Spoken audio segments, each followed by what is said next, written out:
శివుడు స్వయంగా చెప్తున్నాడు. దేవతలందరూ వెళ్ళి శివుడిని అడిగారు. శివపురాణంలో వాక్యం ఇది.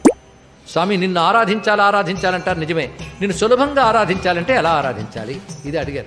అవునా చూడండి అన్నాడు. ఒక్కసారి కైలాసం శివుడు ఎవరు కనబడలే, సూర్యమండలం కనబడి, ఆ సూర్యమండలం మధ్యలో ఆయన కనబడ్డాడండి అమ్మవారు.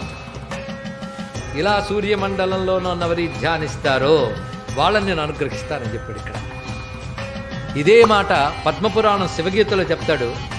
ఎవడైతే సూర్యమండలంలో నన్ను ధ్యానిస్తాడో వాడు చివరికి నాలోనే ఐక్యమవుతాడు అన్నాడు. ఇది కూడా సౌకర్యం. ఎంత బాగుంది. రోగాలు పోగొడతాడని ఈ శ్లోకంలో చెప్తున్నారు. కానీ రోగాలు పోగొట్టాలంటే సూర్యమండలంలో శివుడిని ఆరాధించండి. దానికి ఒక మంత్రం చెప్తున్నాను అన్నాడు.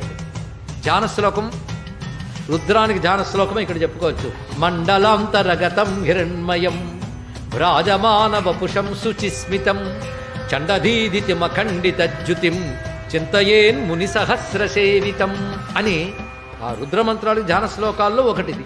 మండలాంతరగతం, మండలం లోపలున్నారు. హిరణ్మయం, బంగారు స్వరూపుతున్నాడు. భ్రాజమాన వపుషం, మెరిసిపోతున్న శరీరంతున్నాడు. శుచిస్మితం, కపటం లేని నవ్వుట, దయ. శుచిస్మితం చండదీధితం, మహాకాంతున్నది. అఖండిత జ్యుతిం, ఆ కాంతి అఖండ కాంతి.